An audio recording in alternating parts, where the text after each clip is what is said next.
नमस्कार दोस्तों, सावन सोमवार व्रत की सुने ये खास कथा बरसेगी महादेव की कृपा। सावन सोमवार का पहला व्रत 1 जुलाई से शुरू हो रहा है। धार्मिक मान्यताओं के अनुसार सावन के महीने में सावन सोमवार का व्रत रखकर अगर सावन सोमवार की कथा की जाए तो इससे जीवन के सभी दुखों का अंत होता है। साथ ही भगवान शिव अपने भक्तों की सभी मनोकामनाएं पूर्ण करते हैं। सावन का माह भगवान शिव को समर्पित होता है। इस माह में सबसे विशेष होते हैं सावन के सोमवार व्रत।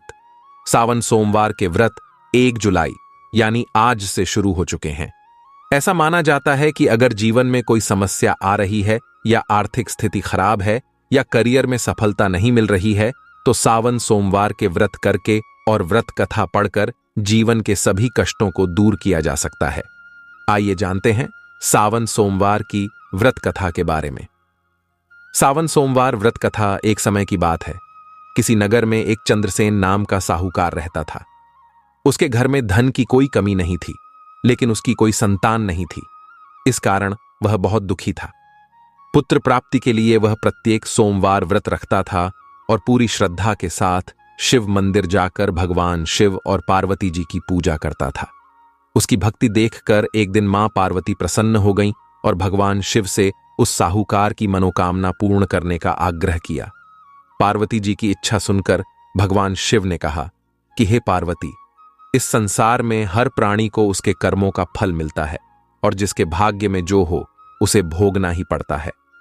लेकिन पार्वती जी ने साहूकार की भक्ति का मान रखने के लिए उसकी मनोकामना पूर्ण करने की इच्छा जताई। माता पार्वती के आग्रह पर शिवजी ने साहूकार को पुत्र प्राप्ति का वरदान तो दिया, लेकिन साथ ही यह भी कहा कि उसके बालक की आयु केवल 12 वर्ष होगी। माता पार्वती और भगवान शिव की बातचीत को चंद्रसेन सुन रहा था। उसे ना तो इस बात की खुशी थी और ना ही दुख। वह पहले की भांति शिवजी की पूजा करता रहा। कुछ समय के बाद साहूकार के घर एक पुत्र का जन्म हुआ। जब वह बालक 11 वर्ष का हुआ तो उसे पढ़ने के लिए काशी भेज दिया गया। चंद्रसेन ने पुत्र के मामा को बुलाकर उसे बहुत सारा धन दिया और कहा कि तुम इस बालक को काशी विद्या प्राप्ति के लिए ले जाओ और मार्ग में यज्ञ कराना। जहां भी यज्ञ कराओ वहां ब्राह्मणों को भोजन कराते और दक्षिणा देते हुए जाना।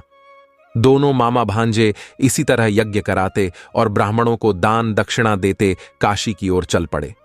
रात में एक नगर पड़ा जहां नगर के राजा की कन्या का विवाह था, लेकिन जिस राजकुमार से उसका विवाह होने वाला था वह एक आंख से काना था। राजकुमार के पिता ने अपने पुत्र के काना होने की बात को छुपाने के लिए एक चाल सोची। चंद्रसेन के पुत्र को देखकर उसके मन में एक विचार आया। उसने सोचा, क्यों ना इस लड़के को दूल्हा बनाकर राजकुमारी से विवाह करा दूं। विवाह के बाद इसको धन देकर विदा कर दूंगा और राजकुमारी को अपने नगर ले जाऊंगा। लड़के को दूल्हे के वस्त्र पहनाकर राजकुमारी से विवाह कर दिया गया। लेकिन चंद्रसेन का पुत्र ईमानदार था। उसे यह बात न्याय संगत नहीं लगी। उसने अवसर पाकर राजकुमारी की चुन्नी के पल्ले पर लिखा कि तुम्हारा विवाह तो मेरे साथ हुआ है, लेकिन जिस राजकुमार के संग तुम्हें भेजा जाएगा वह एक आंख से काना है। मैं तो काशी पढ़ने जा रहा हूं। जब राजकुमारी ने चुन्नी पर लिखी बातें पढ़ी तो उसने अपने माता पिता को यह बात बताई। राजा ने अपनी पुत्री को विदा नहीं किया, जिससे बारात वापस चली गई। दूसरी ओर चंद्रसेन का लड़का और उसका मामा काशी पहुंचे और वहां जाकर उन्होंने यज्ञ किया। जिस दिन लड़के की आयु 12 साल की हुई उसी दिन यज्ञ रखा गया। लड़के ने अपने मामा से कहा कि मेरी तबीयत कुछ ठीक नहीं है। मामा ने कहा कि तुम अंदर जाकर सो जाओ। शिवजी के वरदानुसार कुछ ही देर में उस बालक के प्राण निकल गए। मृत भांजे को देख उसके मामा ने विलाप शुरू किया। स्वामी, मुझे इसके रोने के स्वर सहन नहीं हो रहा। आप इस व्यक्ति के कष्ट को अवश्य दूर करें।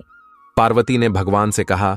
संयोगवश उसी समय शिवजी और माता पार्वती उधर से जा रहे थे। जब शिवजी मृत बालक के समीप गए तो वह बोले कि यह उसी साहूकार का पुत्र है जिसे मैंने 12 वर्ष की आयु का वरदान दिया। अब इसकी आयु पूरी हो चुकी है। लेकिन मातृभाव से विभोर माता पार्वती ने कहा हे महादेव, आप इस बालक को और आयु देने की कृपा करें, अन्यथा इसके वियोग में इसके माता पिता भी तड़प तड़प कर मर जाएंगे। माता पार्वती के आग्रह पर भगवान शिव ने उस लड़के को जीवित होने का वरदान दिया। शिव जी की कृपा से वह लड़का जीवित हो गया। शिक्षा समाप्त करके लड़का मामा के साथ अपने नगर की ओर चल दिया। दोनों चलते हुए उसी नगर में पहुंचे जहां उसका विवाह हुआ था। उस नगर में भी उन्होंने यज्ञ का आयोजन किया। उस लड़के के ससुर ने उसे पहचान लिया और महल में ले जाकर उसकी खातिरदारी की और अपनी पुत्री को विदा किया। इधर चंद्रसेन और उसकी पत्नी भूखे प्यासे रहकर बेटे की प्रतीक्षा कर रहे थे। उन्होंने प्रण कर रखा था कि यदि उन्हें अपने बेटे की मृत्यु का समाचार मिला तो वह भी प्राण त्याग देंगे, परंतु अपने बेटे के जीवित होने का समाचार पाकर वह बेहद प्रसन्न हुए। उसी रात भगवान शिव ने चंद्रसेन साहूकार के स्वप्न में आकर कहा, हे श्रेष्ठी, मैंने तेरे सोमवार के व्रत करने और व्रत कथा सुनने से प्रसन्न होकर तेरे पुत्र को लंबी आयु प्रदान की है। इसी प्रकार जो कोई सोमवार व्रत करता है या कथा सुनता और पढ़ता है, उसके सभी दुख दूर होते हैं और समस्त मनोकामनाएं पूर्ण होती हैं। सावन सोमवार व्रत पूजन विधि। सावन के सोमवार स्नानादि के बाद शिव जी के मंदिर जाएं। मंदिर घर से नंगे पैर जाएं और घर से ही लौटे में जल भर कर ले जाएं। मंदिर जाकर शिवलिंग पर जल अर्पित करें। भगवान को साष्टांग करें। वहीं पर खड़े होकर शिव मंत्र का 108 बार जाप करें। दिन में केवल फलाहार करें। सायंकाल भगवान के मंत्रों का फिर जाप करें तथा उनकी आरती करें। अगले दिन पहले अन्न वस्त्र का दान करें, तब जाकर व्रत का पारायण करें। यदि आपने पूरी वीडियो देखी है तो कमेंट में ओम नमः शिवाय जरूर लिखें और सब्सक्राइब करें। आगे आप श्री की इच्छा। धन्यवाद।